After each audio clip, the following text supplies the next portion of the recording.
Aleluia, vamos aplaudir o nosso Deus. Aí honra, glória, louvor e adoração. Tudo pertence ao Jesus, Rei dos Reis, Senhor dos Senhores, Deus forte, Príncipe da paz, o Deus que se assenta no trono do Pai. Aleluia, e que intercede por nós com gemidos inexprimíveis. Quando nós oramos, quando nós nos entregamos a Ele com vida por inteiro, em nome de Jesus. Aleluia. Vamos ler a palavra de Deus, amados. 2 Coríntios, capítulo 4, do versículo 16 ao 18. Se quiser pode se assentar melhor para ler a Bíblia.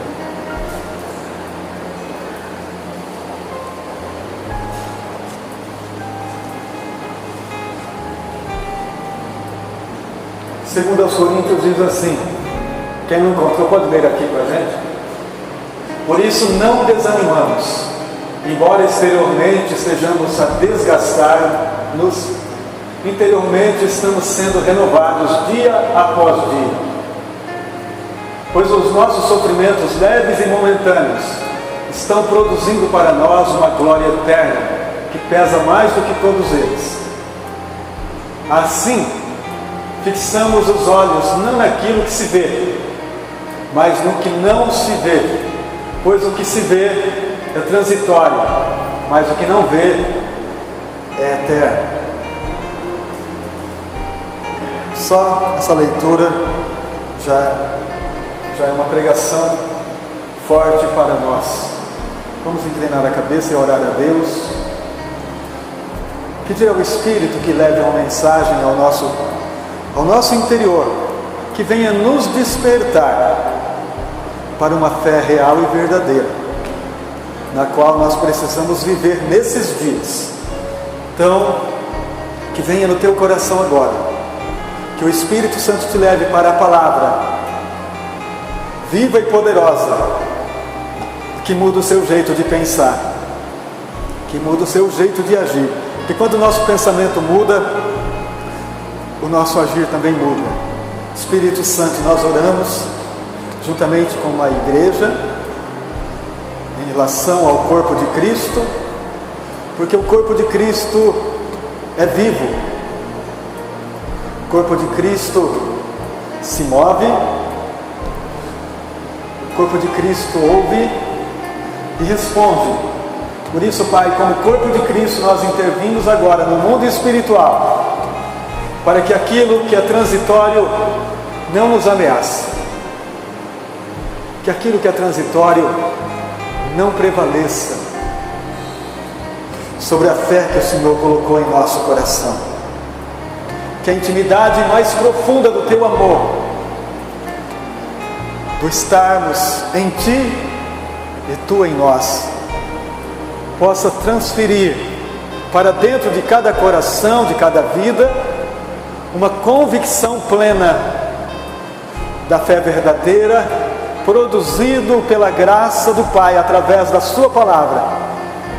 Venha interferir diante dos nossos olhos naturais, para que a gente não olhe para aquilo que nós estamos vendo tão somente, mas olhamos para aquilo que está sendo produzido pelo Espírito de Deus, através de uma palavra viva e eficaz, que transforma o nosso interior, para a gente vencer o mal, que tão de perto nos rodeia, para a gente vencer a nossa natureza, para a gente vencer tudo aquilo que não produz vida, mas possamos olhar para Cristo, autor e consumador da nossa fé real e poderosa.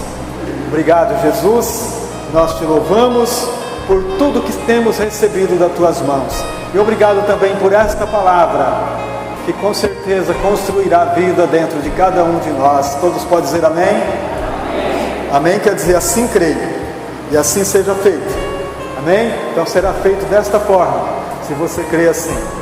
Amados, nós queremos pensar um pouquinho sobre esse texto que a gente leu, que Paulo está trazendo aqui alguma coisa muito forte para a igreja de Corinto, que é o caminhar pela fé convicta. Porque a fé que nós recebemos, ela pode ser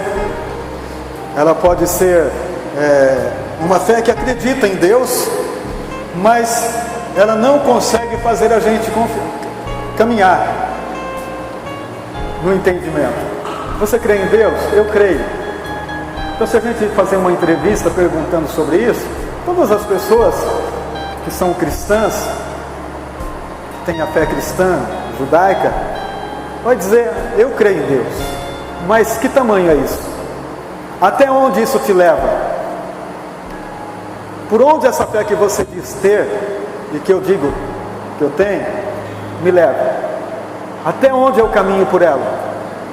Porque se eu não consigo vencer os obstáculos que são colocados naturalmente diante de mim, e eu não consigo vencer o dia a dia, estou derrubado, estou chateado, estou destruído, então esta fé não está tendo um efeito segundo Deus, segundo aquilo que é a proposta da fé em nosso coração.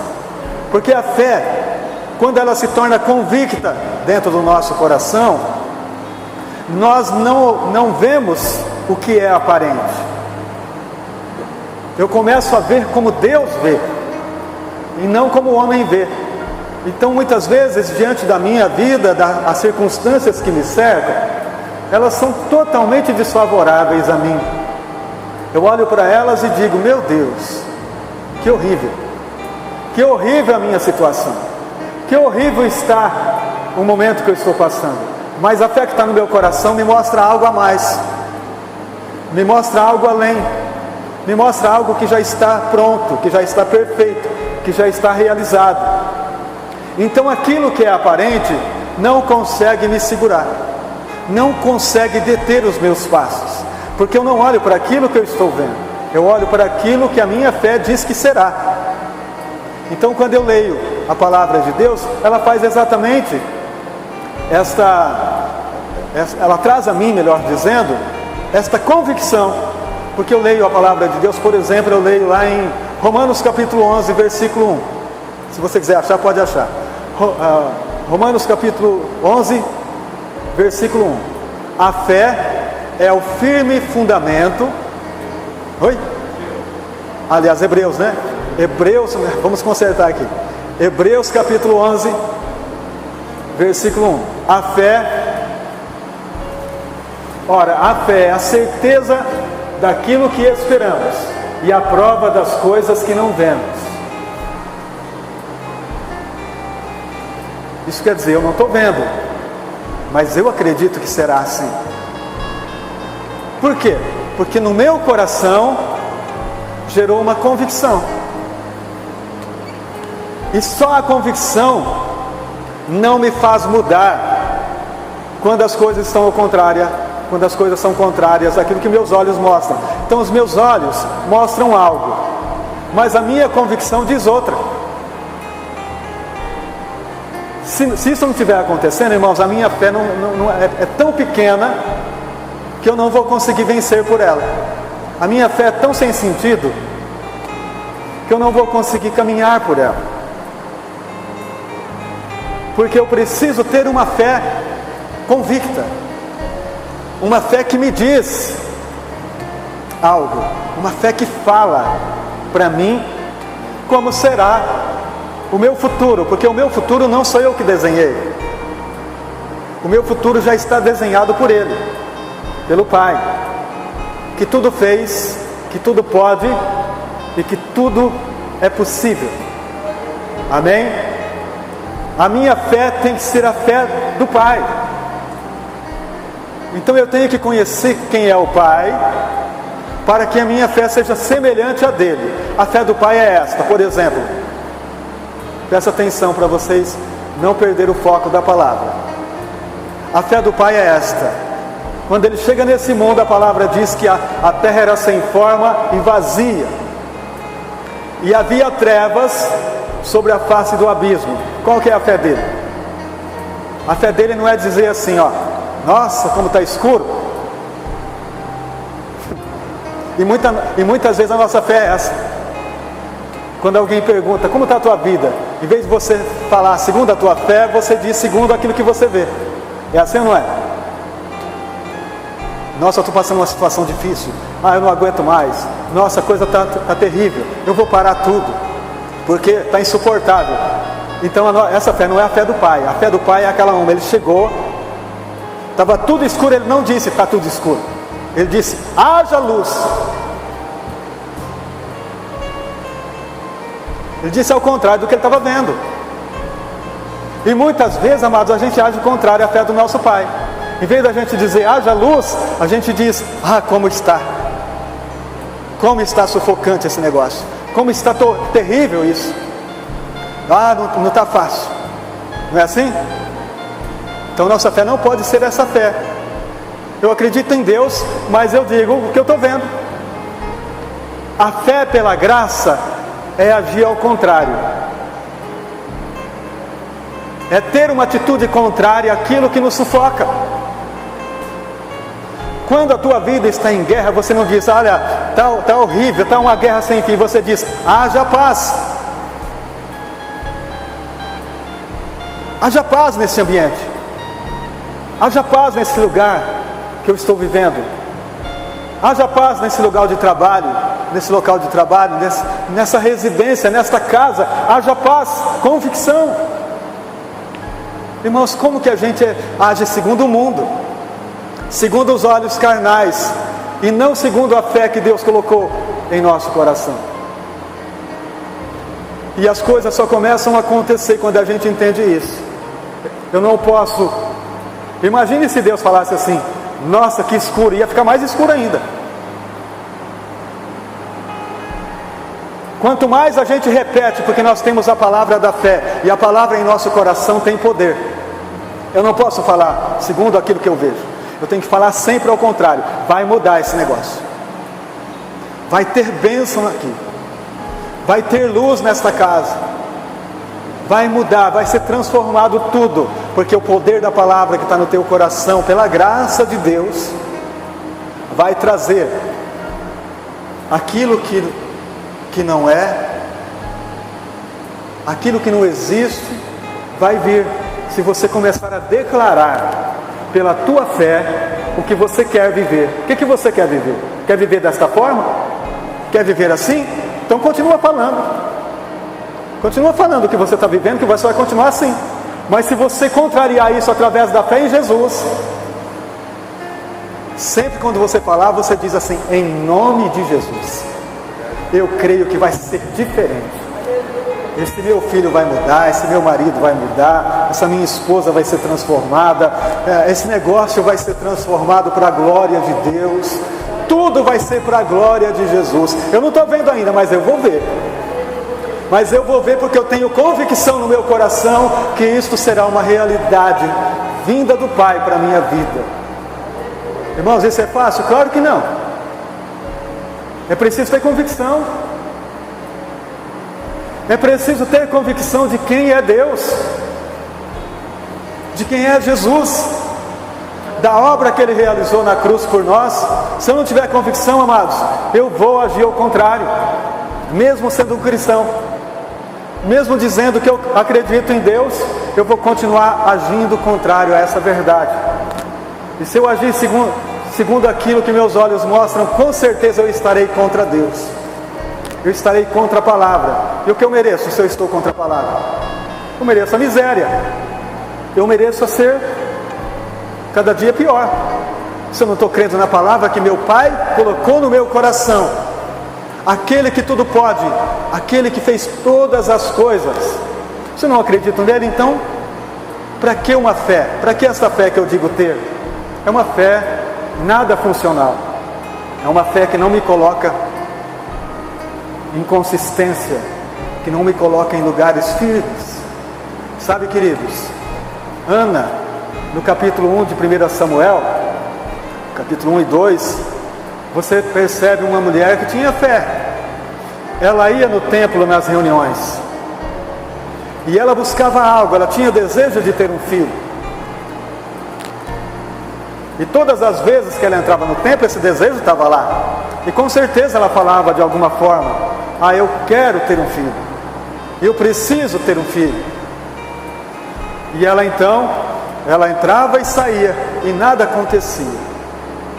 Até o dia que ela teve uma fé convicta.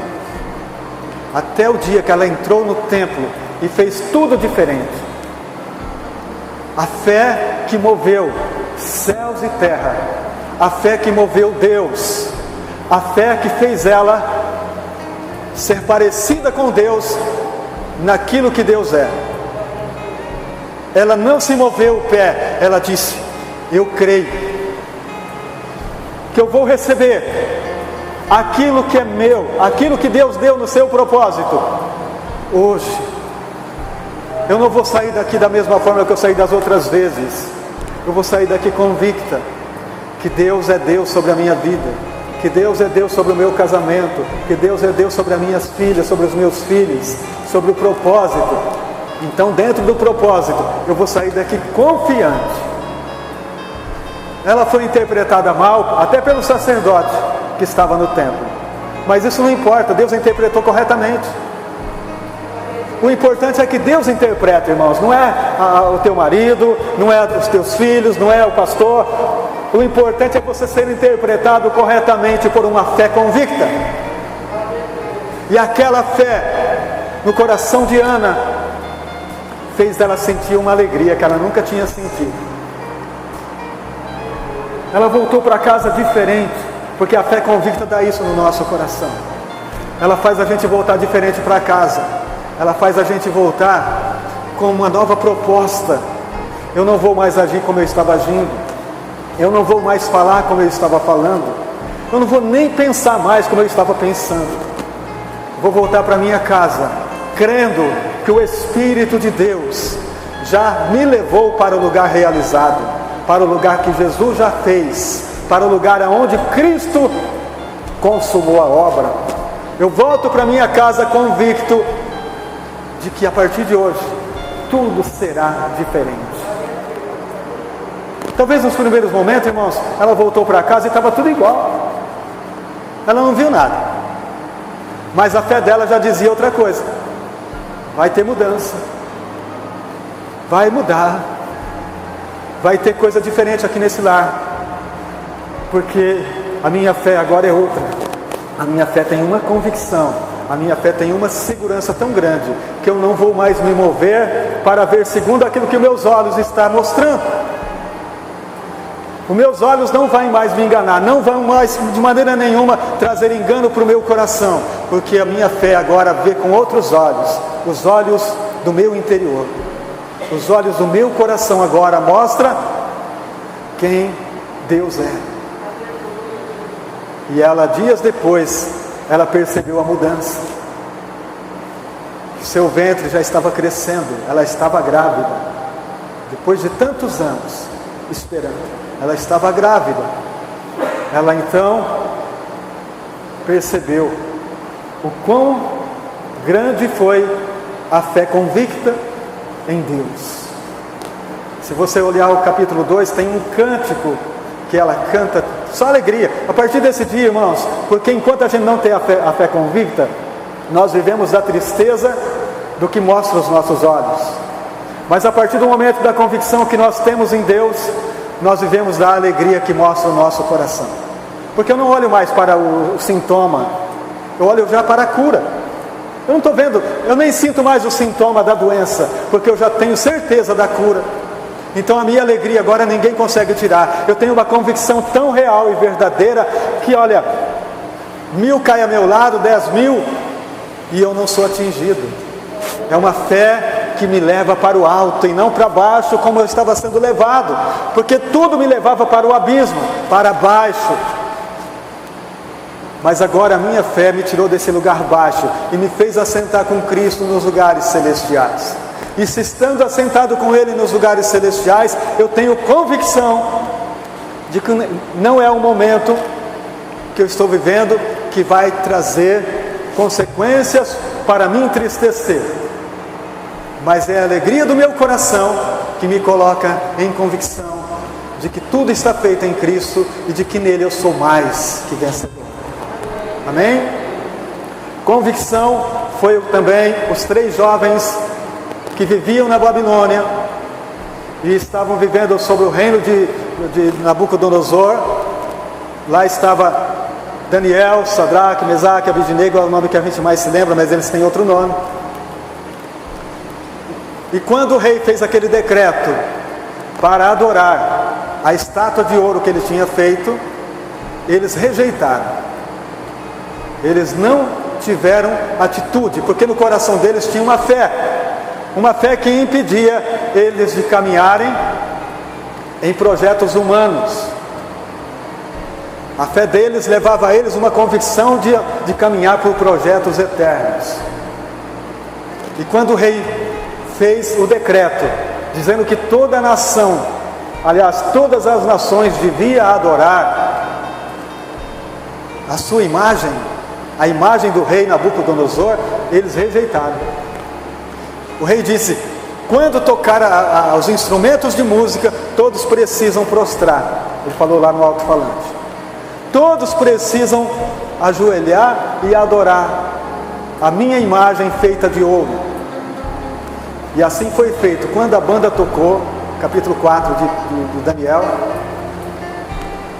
todas as nações que estavam ali reunidas para aquela festa se prostraram, ajoelhados, e no meio daquela multidão tinha apenas 4 garotos, 4 jovens que ficaram de pé.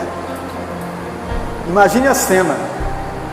Imagine hoje sendo filmado para tudo quanto é lado, as câmeras de TV para todo lado, jornalista do mundo inteiro ali focado. De repente eles focalizam aonde? Onde tem 4 pessoas em pé. Aquelas 4 pessoas em pé. O que está acontecendo? Ele não mandou que todo mundo se ajoelhasse? E o rei também, da posição que ele estava, ele também enxergou. E o rei veio pessoalmente onde eles estavam. O rei viu, chegou. Foi de propósito que vocês fizeram isso? Não querer adorar a estátua que eu fiz? A fé convicta, amados, não muda. Essa é a grande prova. Não é porque a coisa apertou que eu vou mudar a minha fé. Ela tem uma convicção tão segura que pode apertar, ela vai continuar firme. E na hora que o rei pergunta sobre isso, eles respondem: não, ó rei, é o seguinte, nós não vamos adorar a estátua de ouro, porque nós recebemos todas as informações necessárias que somente o Deus do céu deve ser adorado, e nenhum homem, nem imagem de homem algum. A gente se prostra para adorar homem, não é porque é o Senhor, não. Podia ser qualquer outro. A nossa convicção, a nossa fé não se dobra perante outra coisa a não ser o Deus Criador dos céus e da terra. O rei disse: mas comigo não é assim não. Eu vou jogar vocês na fornalha de fogo e quero ver se o Deus de vocês livra vocês. E o rei deu ordem para que fosse aquecido 7 vezes mais. Mas eles não temeram. Eles continuaram convictos na fé que estava no coração deles. E a última palavra que eles disseram ao rei foi o seguinte: ó rei, se o Deus que nós servimos quiser nos livrar, Ele vai nos livrar. Mas se Ele não quiser também, a palavra é esta: nós não vamos adorar a tua imagem. Isso é um insulto, amados. É um insulto diante dos olhos humanos, mas diante dos olhos de Deus é aplauso. Eu acredito que naquele momento os anjos se arrebentaram de tanto glorificar e de tanto aplaudir no céu. Achamos alguém que pensa igual ao Senhor. Eles puderam dizer para Deus: achamos na terra alguém que vive como o Senhor. Eu imagino a glória que foi dada no céu. Porque quando nós não arredamos o pé, o céu se alegra, porque nós estamos alinhados com Ele. Mas quando a gente muda por qualquer coisinha, apertou um pouquinho, já saiu fora. Não, comigo não, tudo bem, dessa vez. Não, amados. Deus quer alguma coisa forte. Deus quer que a gente prove que acredite nele. Que a nossa fé não muda porque a situação mudou. E que a gente continua da mesma forma de antes. Vocês se lembram daquela passagem? Até agora eu entrei em outro lugar. Aquela passagem do Jairo, que foi procurar Jesus porque a sua filha estava quase morta. Ele encontra Jesus, uma multidão está em volta de Jesus, e ele diz assim: Senhor, tem misericórdia, a minha filha está à beira da morte na minha casa. E Jesus disse: eu vou lá e dou saúde para ela. Mas vocês sabem que naquele mover ali apareceu outra pessoa necessitada, que foi a mulher do fluxo de sangue. E aquela mulher disse assim com ela mesma, ela estava doente, muito doente, já tinha gastado tudo que tinha e não tinha tido solução para o seu problema. E ela disse consigo mesma: se tão somente eu tocar na orla dos seus vestidos, eu ficarei sarada. Uma fé convicta. Qual que era a convicção dela? Tocar na orla dos vestidos de Jesus, e ela receberia a bênção. Convicção. E aquela mulher então começa a fazer isso, ela começa a se mover dentro da sua fraqueza, do seu desânimo, doente, sangrando. Ela vai se arrastando até chegar em Jesus. E quando ela toca na orla dos vestidos de Jesus, imediatamente ela se sente curada. E Jesus disse assim: quem me tocou? Note bem, enquanto uma estava recebendo a cura, o pai que tinha sido ali, que tinha ido lá buscar a cura para a sua filha, está aflito, que a sua filha está doente em casa, está mal, muito mal. Então Jesus diz: quem me tocou? E ela disse: Senhor, fui eu. Aí Jesus disse: eu conheci porque de mim saiu virtude.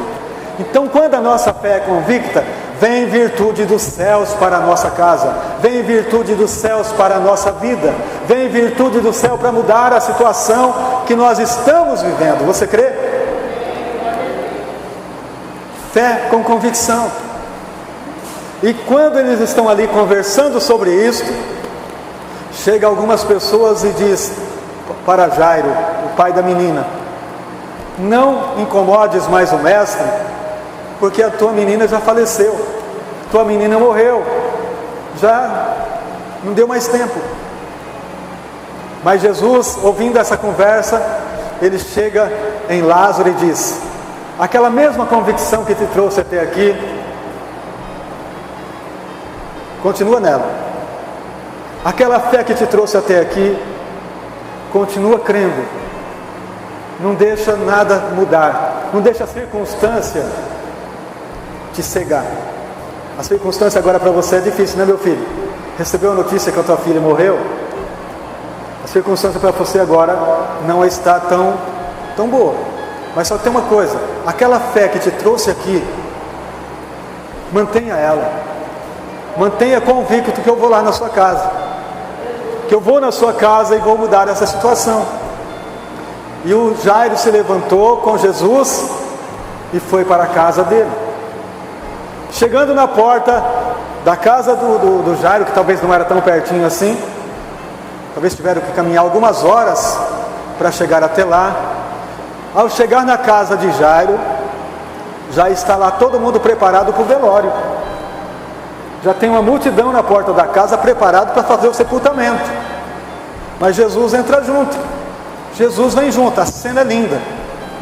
Jesus chama Pedro, Tiago e João, só os três, o pai da menina e a mãe, e vai lá no quarto onde está a menina, morta, geladinha, branquinha, seus lábios roxos. E Jesus pega ela pela mão e diz: menina, eu te digo, levanta. E a menina se assentou. Por quê?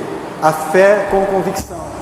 Irmão, se a gente não mudar o nosso jeito de crer, se a gente não crer certo, porque é o seguinte, eu quero pensar com você agora. A lei que que Moisés trouxe era fazer certo. Se a gente fizesse tudo certinho, a gente era louvado pela lei e recebia o que a lei dizia. Mas a graça de Deus é diferente. A graça de Deus é crer certo, não é fazer, é crer certinho. Se você crer certinho, tudo que a graça produziu na cruz é teu. Não é o que você faz que te coloca lá, é o que você crê. Então muitas vezes nós queremos fazer algo. Então o que eu vou fazer para receber essa bênção? Nada. Você não vai fazer nada. Você vai apenas crer. Acreditar que tudo que Jesus produziu na sua morte na cruz é teu, é da tua família, é da tua fé. Irmãos, é simples assim. Nós não vivemos a lei veio por Moisés, mas a graça e a verdade veio por Cristo. João capítulo 1, versículo 17. Então, se eu acredito corretamente, eu vou agir corretamente. E eu vou esperar em Deus, ainda que as situações sejam prejudiciais a mim no momento. Eu vou continuar acreditando que tudo aquilo já foi feito na cruz por mim. E eu não vou mudar, eu vou confessar. Então a palavra da graça, da fé, é confissão. Eu confesso para mim toda hora, dizendo: eu creio em Deus, eu creio na obra de Cristo na cruz, eu creio na justiça dele por mim e pela minha família. Cristo fez justiça. Eu falo isso para mim o tempo todo, irmãos. Para mim eu falo, para mim eu prego o tempo todo. Estou andando na rua lá, ou dirigindo, eu digo: eu sou justiça de Deus em Cristo. Cristo morreu por mim, eu era pecador. Eu não mereço nada do que Ele fez, mas é tudo meu. Pela graça Ele me deu. Pela graça eu vivo isso. Pela graça minha esposa é uma bênção. Pela graça as minhas filhas é uma bênção. Pela graça tudo que está na minha vida é uma bênção. Porque Deus abençoou em Cristo e eu vivo isto. Irmãos, não podemos ter uma fé contrária disso. Que fé nós vivemos? Uma fé que a gente fala segundo aquilo que a gente vê, e não segundo aquilo que nós cremos. Se eu não mudar a minha convicção na palavra, se eu não sou transformado a minha mente, eu vou continuar falando as mesmas asneiras que eu tenho falado. Desculpa a palavra, mas é isso. Se eu não agir segundo o que a minha fé diz, o que a graça diz, né? Eu vou continuar sendo lesado pelo inimigo. Ele fala: ele não entendeu nada mesmo, deixa eu continuar roubando. Porque enquanto você não entende que a chave não está mais na mão de Satanás, mas nas mãos de Cristo, você continua ainda achando que o diabo pode entrar na tua casa, que ele ainda pode entrar na tua vida, que pode invadir. Ele não pode, porque a chave agora está nas mãos de Cristo. O acesso está na mão de Cristo, mas o acesso quem libera é você. Sou eu quem libera, através da minha fé, da minha convicção. Então, se eu começar a proferir, certo? Lá em Romanos capítulo 11, deixa eu ver se é 11 mesmo. No capítulo 10, Romanos capítulo 10, versículo 10 ao 14, tem um texto que diz assim: porque a palavra está na tua boca, no teu coração. A palavra está na tua boca e no teu coração.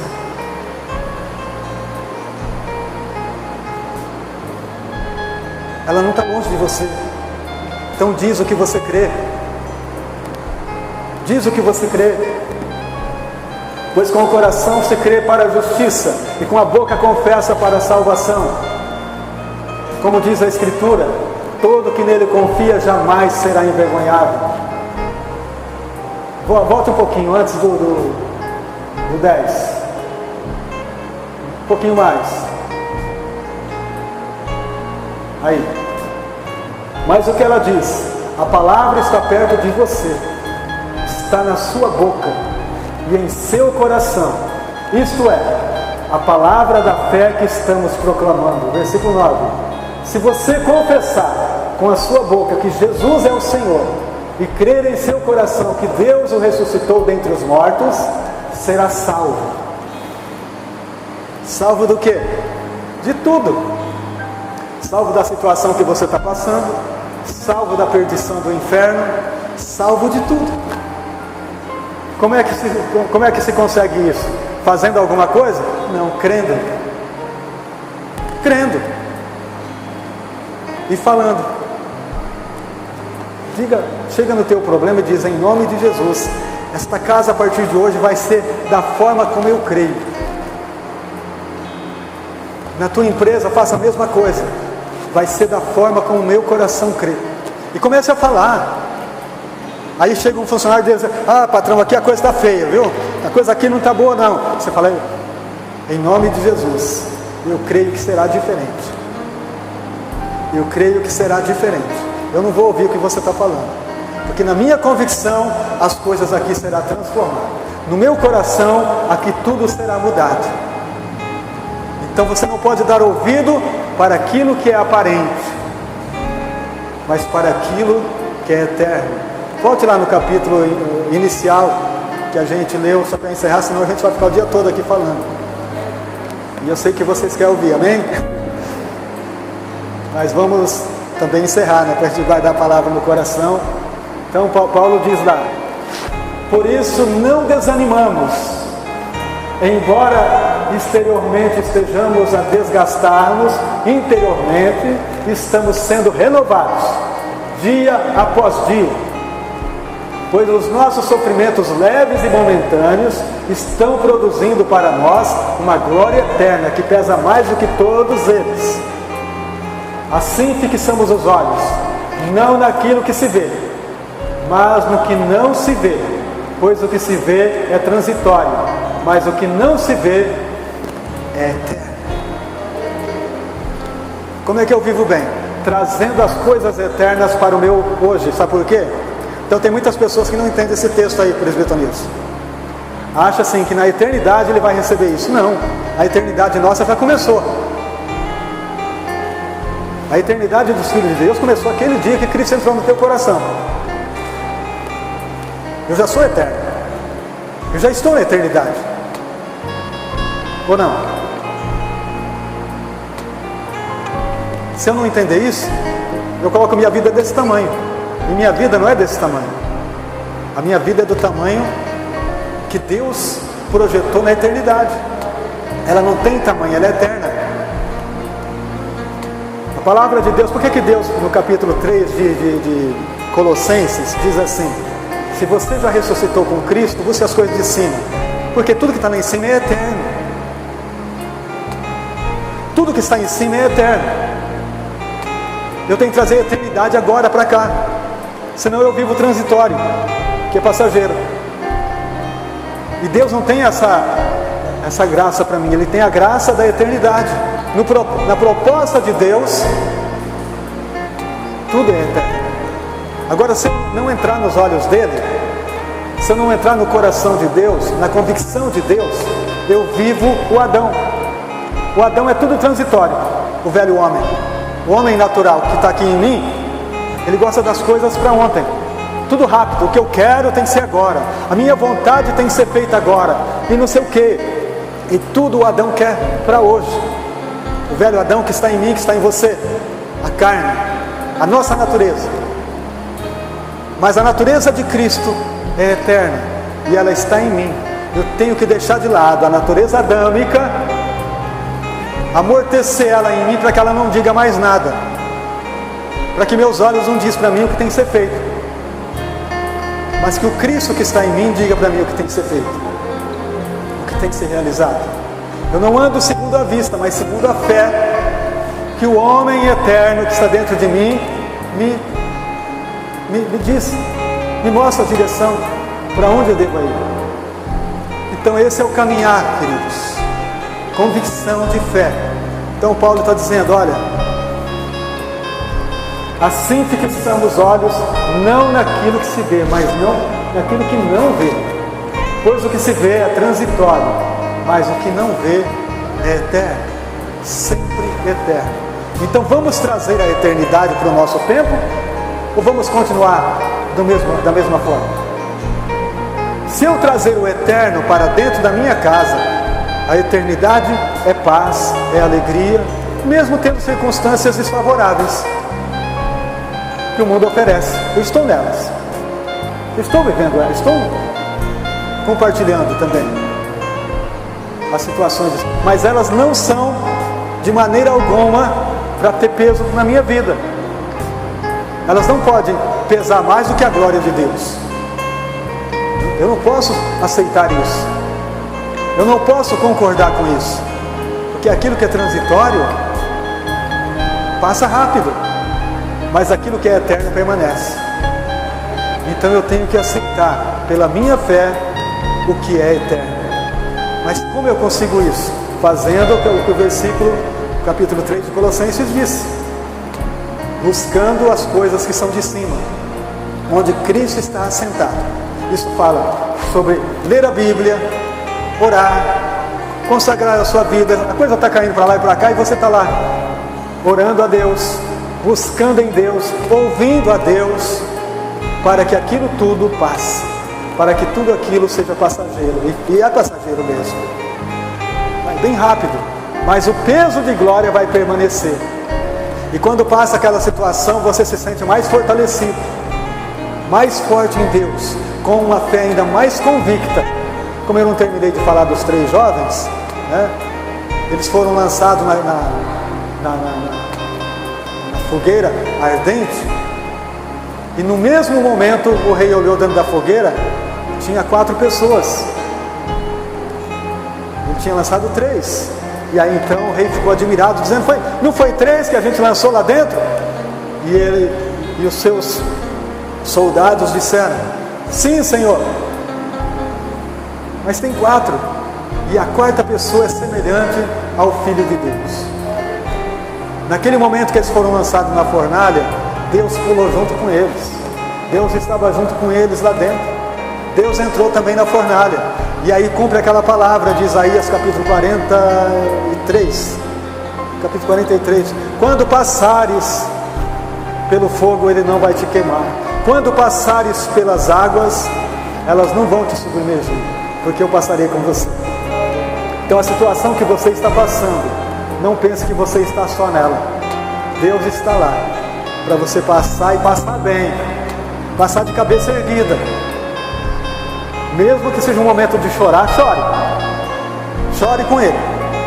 Se for um momento difícil, fala: Senhor, está forte o negócio aqui, mas eu sei que o Senhor está comigo. Eu sei que o Senhor está comigo e eu não vou me afundar. A minha casa vai ser salva, o meu lar será uma bênção, porque o Senhor está aqui comigo e já sou mais que vencedor. Amém? Boa essa palavra de fé, amados? Tá bom assim? Dá pra gente voltar para casa diferente? Dá ou não dá? Porque o que eu falei para vocês, não falei nada de mim. Eu falei o que a palavra diz que é. E é dessa forma mesmo. Eu creio também dessa forma. E eu estou vivendo dessa forma. Aleluia. Glória a Deus. Louvado seja o nome do Senhor. Aleluias. O único que é de